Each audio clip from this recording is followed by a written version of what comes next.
Chapter 32, Innovations and Growth. Marcus had focused intensely on his weapon design throughout the morning in the modern world. But when he returned to Valdris that afternoon, he found Sarah had taken remarkable initiative beyond anything he'd expected. Their warehouse workshop buzzed with activity as she coordinated multiple projects simultaneously. Marcus, you're back. Come look at what we've accomplished while you're dealing with royal politics. Sarah called out from where she was demonstrating sewing machine operation to a group of women. Marcus approached and saw his mother, Elara, along with several aunts and new workers working confidently with the mechanical sewing devices. Their movements were becoming natural and efficient, producing clothing at speeds that would have been impossible with hand-stitching. They're remarkable learners. Your mother especially has taken to the advanced techniques. Show him the shirt you just finished, Mrs. Chen. Sarah continued with obvious pride. Elara held up a perfectly constructed button-up shirt with precise seams and professional-looking details. It's so much faster than anything I've ever done before, and the quality is consistent every time. Marcus examined the garment with growing amazement.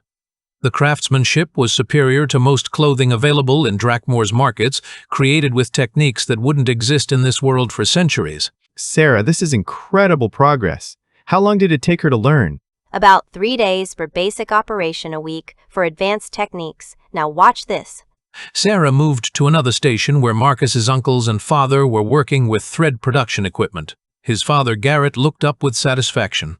Son, this spinning machinery is genius. We can produce more thread in an hour than we used to make in a full day. The consistency is remarkable too. His uncle Henrik nodded approvingly. And the quality is much higher than hand-spun thread.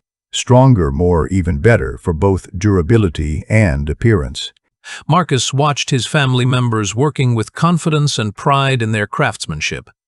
The transition from traditional techniques to mechanical production had been smoother than he'd dared hope. But that's not even the best part. Show him the books, ladies. Several women approached, carrying beautifully printed children's books with colorful illustrations and clear, simple text Marcus designed. Marcus examined them closely, noting the professional quality and engaging content. We hired former academy graduates to be teachers, people who understand education but couldn't find work because of political changes after Master Timon's death. They can teach children reading through these books. Yeah, Sarah explained. Marcus flipped through the pages, amazed by the educational content adapted for young minds. Basic literacy, simple mathematics, moral lessons, and practical skills, all presented in ways that would capture children's attention. Sarah, this is brilliant. How many teachers have you hired? 4, so far, with plans for more. We're not just selling books, we're opening a free school for refugee children who can't afford academy education. Marcus felt a surge of admiration for Sarah's initiative and forward thinking.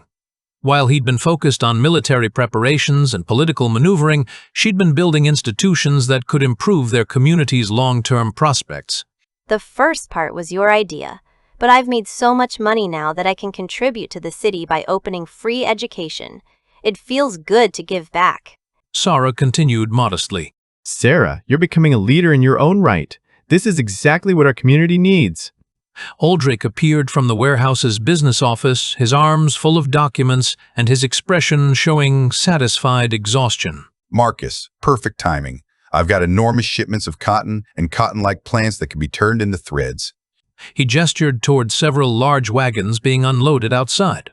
And I've scouted places to open shops in 3 more districts. He spread maps and lease agreements across a nearby table. With this fast production rate, we're going to be genuinely wealthy. Not just comfortable, but rich enough to influence city politics and fund major projects. Marcus congratulated both of his partners, feeling genuine pride in what they'd accomplished together.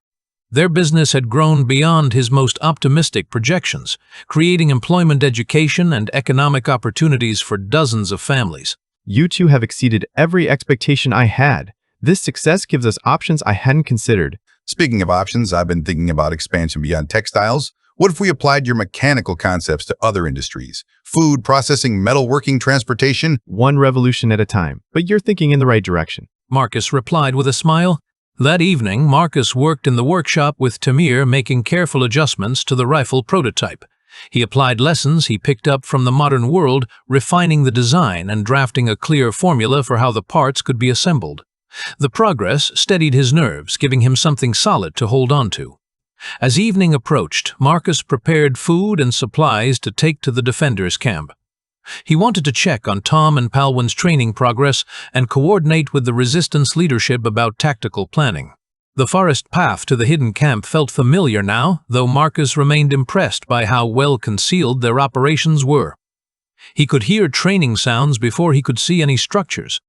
Approaching the combat practice area, Marcus found Han wrestling with Tom in what appeared to be an advanced grappling exercise. As Marcus watched, Han threw Tom across the small arena with impressive force. You still rely too much on power, Tom. You are not the most powerful. Right? Han added with obvious amusement at his own contradiction. Alluro appeared from the sidelines with obvious exasperation. When you were in your 30s, you relied too much on power, too, and were still a terrible teacher. Show him proper technique. Han laughed even harder. I am showing him technique. His head is hard as a board, like myself. Tom struggled to his feet, grinning despite being thrown around like a rag doll. Marcus, you're back. They're killing me here. Alluro approached with a more measured assessment. Tom, don't mind him. He's in good mood because the battle is approaching. Marcus brought some goodies. Let's eat them above that tree. Tom called out. Sure, Tom. Palwin replied, following him toward their favorite elevated eating spot. Marcus watched them walk away together, noting how naturally they interacted now. The communication between them seemed to go beyond normal conversation. Good progress, he thought Marcus murmured to himself. Marcus approached Alluro privately once the others were occupied. I kind of overpromised on what we discussed to the king. Han overheard and joined the conversation. Yeah, what did you promise? I brought some flour and other supplies you can't find easily here, but let's discuss the rest inside. He gestured toward his pack of provisions. They moved to the main meeting area where Marcus could speak more freely about the royal audience and tactical planning session. The king agreed to coordinate official military operations with our guerrilla tactics, but General Garop wants specific details about our capabilities and operational plans. Han's expression showed pleased surprise. You convinced the royal army to work with irregular forces? That's more cooperation than we've seen in 40 years. It helps that they're desperate. Malachar's reputation makes conventional defense seem impossible. Alluro leaned forward with strategic interest. What kind of coordination are they proposing? Marcus pulled out maps and sketches from his planning session. Supply line attacks while they're on the march, then coordinated harassment during siege operations. The idea is to weaken them continuously rather than relying on single decisive battles. That plays to our strengths. Small unit tactics, hit-and-run operations, sabotage missions. Much better than trying to face their army in open combat. Juan agreed. They spent the next hour discussing operational details, target priorities, and communication protocols. Marcus found the defender's practical experience invaluable for refining his theoretical planning. How is Palwin's training progressing? Marcus asked during a break in tactical planning. Alluro's expression showed cautious optimism. She can open and close portals in her vicinity. Her basic manipulation of spark skills still lack precision, though. You mean control over elements and telekinesis? Yes, she never learned fundamentals of her type. She can master them later. We need her portal abilities. But Tom's mental guidance helps significantly. Their connection seems to be strengthening her abilities. Khan added. Marcus felt encouraged by the progress. Palwin's portal magic could be crucial for the guerrilla operations they were planning. As the evening progressed, Marcus felt optimistic about the coordination between official and unofficial resistance forces.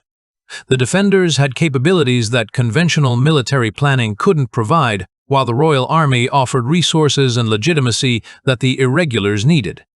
But he also felt the weight of time pressure. 2 weeks wasn't long to organize complex operations involving groups that had never worked together before. Walking back toward the city under starlight, Marcus reflected on the remarkable progress happening on multiple fronts. Sarah's educational initiatives, Aldrich's business expansion, the family's manufacturing success, Tom's combat training, Palwin's developing abilities, and now military coordination with royal forces.